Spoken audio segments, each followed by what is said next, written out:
Hey everyone, Francis here from What a Hell of a Way to Die. If you've been wondering how you can support myself and Nate here on the show, check out our Patreon at patreon.com/hellofawaytodie. Joining the Patreon at any level gets you access to our Discord server, one bonus episode a month, and early access to interviews. At the $5 level, you'll get more bonus content and an opportunity to vote on monthly Zoo Crew episodes. And at the $10 and up level, you'll get exclusive stickers, patches, and pins sent out to you every quarter. Your support means that we can keep our regular episodes free and make sure we don't have to rely on advertisers. If you can, please consider joining and supporting your two favorite veteran dads. Yeah, you got to have your ninja sword. You got to have the black pajamas that only your eyes are coming through. Like, that's how you know somebody is a ninja, at least according to every Halloween costume I've ever seen. So they measure the velocity of hitting things with the big swords and the stabbing and everything. Armandorian once again is very good at coming and putting putting his fingers inside of a hole of a ballistic gel and being like, "Yup, that guy's dead." But overall, the Ninjato wins, I guess, because it's got a little bit more length to it, a little bit more killing power, I assume, because it's more of a big, sweeping kind of blow rather than the short sword, which is more of a stabbing blow. We get some fantastic video of Liu pretending to be a ninja, like pretending real hard. He's making the noises. He's making the noises. He's got the really serious face, and when he's done, he does the step back and I'm not looking at the thing that I killed because I'm a cool ninja. Very, very good stuff going on here from Liu. He does get through the pig though. I think they chop the shoulder, they slash into the shoulder of a gel torso, and then he fully chops through the pig.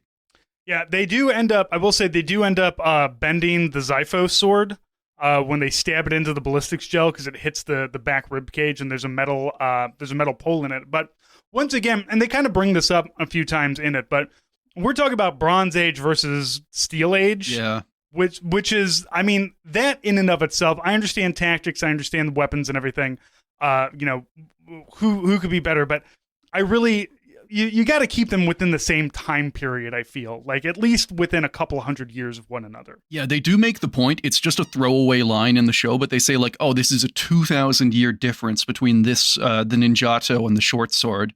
And that is a good point that it just, they just move on from that. The first episode is Apache versus Gladiator, and there's even further distance in between the two of them. But you do get technically, Native Americans were kind of in the Stone Age at that time because they didn't need anything more. So, but again, a gladiator too. Just like if some dude with a net comes at you, just shoot him with an arrow and you'll be fine. Yeah, the Apache takes that one pretty well.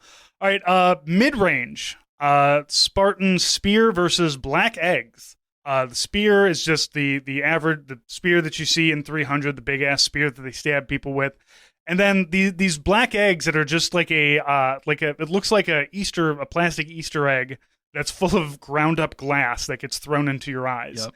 Man, I was watching him. They have the reenactor make the egg, and he's fully painting it, and I was desperately hoping he'd put a little Easter motif on there or something, because they are just painting them exactly the same way you do an Easter egg, except it's pure black. I don't know why that's necessary. The whole point is you crush. They show it kind of two ways. They sometimes show it where you throw the egg and it just splatters against a guy's face, or you smash it in your hand and then you kind of whip it out like pocket sand. Mm-hmm. Yeah, it's and the unfortunate thing is that these guys are measuring things by how a weapon can kill, and getting broken glass in your eyes, not lethal, sucks ass. But yeah, it's not lethal. But during the reenactment, when they show the black egg part, the Spartan gets the glass thrown in his eyes, and he's like, "Oh, that sucked." Anyway, where are you? Come here. Yeah, I was gonna say that it's like a 5-second. I understand why this was made by a video game company, because it is treated just like a debuff. It's a 5-second stun, and then he's perfectly fine for the rest of the thing. Right, you get the little he flashes red for about 5 to 10 seconds, and then the ninja doesn't take the critical opportunity. He doesn't land the backstab. Right, he doesn't do the back B to do the fatality. Really, that's on the ninja at that point. Yeah. And so it's not just the broken glass. They also have chili juice, hot sauce, metal filings, and this is another one I looked up because it turns out that they did not have glass. Glass in Japan was not really like not nearly common enough at that time that you could have just like thrown it at people. Right, just bust a window out, and then you've got some glass to play with. Yeah. So again, like tiny nitpick, but again, these are the two guys who are being presented as like these are the ninja experts. Yeah, they've got their painted up black eggs with a little Easter bunny on the outside of it and everything. Yeah, and I mean we've seen this in every other show, or we've seen this in the other two episodes as well. But like, I get them having to set up some unique weapons, but it always leads to this weird. Like, I'm watching this thing and just thinking like. Ninjas had spears, like every military on the planet had spears. Same thing with shields in a little bit. Like there is no one on Earth who did not have a shield or a spear. Right. And look, I had this nitpick with the IRA versus the Taliban because they gave RPGs to the Taliban. It's like the IRA had RPGs. Rather famously. Yeah. They had a place called RPG Alley because there were so many RPGs shot down it. So... You know, I too understand that you have to kind of break it up because the IRA got IEDs while the Taliban didn't. I'm like, that makes even less fucking sense to me. But hey, the IRA, I guess, were doing IEDs before the Taliban were, but the Taliban really upped it to a new level, I feel. All right, so that's our spear, and yeah, also the spear. Like you said, everybody has a spear. And one of the measurements that they like to trot out here is that they have the spear thrust. And Jeff Desmoulins says that the power is if you fell from a 2-story window onto the spear, which is a really weird way to measure anything. By going to the gravities, like I feel if I fell out of a 1-story building onto a spear, I also would probably die. Especially these really sharp, long-range ones that they've got here. Oh man! Like 1 week after release, some Russian oligarch is just going to die that way. They're just getting really bored. They have to find new ways of doing it. Yeah, we're still going to throw you out the window, which is what's going to be at the bottom. It's going to change. Like maybe it'll be a lake full of alligators that we brought in from the United States. Listen, in recognition of your service to the state, we're going to let you pick what you land on, and we're going to make the story work. We'll do it somehow. So we've got the black eggs containing crushed glass and pepper juice being thrown. But again, they don't get to count it as a kill. But honestly, if you threw glass in my eyes, I'd be done for the day. Yeah. Like, there's no, in the battlefield, there's no like, oh, grab me that thing of milk so I can, wash the chili pepper out of my eyes. And even then, like they're going to be all scratched up. There's going to be glass like embedded. You're probably like that for life. They're not exactly at the medical. The Spartans were definitely not at the medical period where they could have picked that out. And, if you're a crippled Spartan warrior, you're probably not having fun in Sparta. No, not anymore. That's the whole thing. You better get killed by that ninja at that point. So the spear wins out. So for long range, we have the javelin for the Spartan, and then we've got shurikens and a blowgun for the ninja. Man, talk about, the male fantasy here of getting to throw a bunch of shurikens at something and claim that it's for science. Neither one of them were very effective at long range. I mean, you can throw a spear though too, which is what I don't understand. Yeah.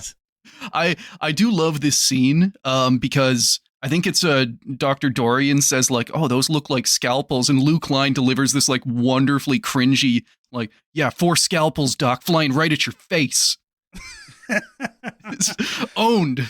There's a couple. I have a couple of other quotes that I had on here. One of them is from these are both from the narrator. One of them is, as a paramedic, Jeff Desmoulins knows what it takes to kill a man. Which, I mean, the many other things that Jeff Desmoulins has done, being in the military, doing military stuff, being a firefighter jumper, I would say all of those things would probably tell him more about what it takes to kill a man. Yeah. He does bring up his paramedic background a few times in this one. It feels like sometimes he's kind of flexing on Armin Dorian, just like, hey, I don't need you. I'm a paramedic. I can also tell that this spear that touched a man's backside is deadly as shit. Yeah, and again, like all of these qualifications are just like it's easy mode because the only thing they're having to test is like decapitation, the heart being like ripped out. Just, yeah, he's probably dead instantly. Right. And again, they are not leaning more into the here's how this is just going to fuck you up for life, like the black eggs, or how no, this is it, you're done. Like if glass is in your eyes, you're done for the day.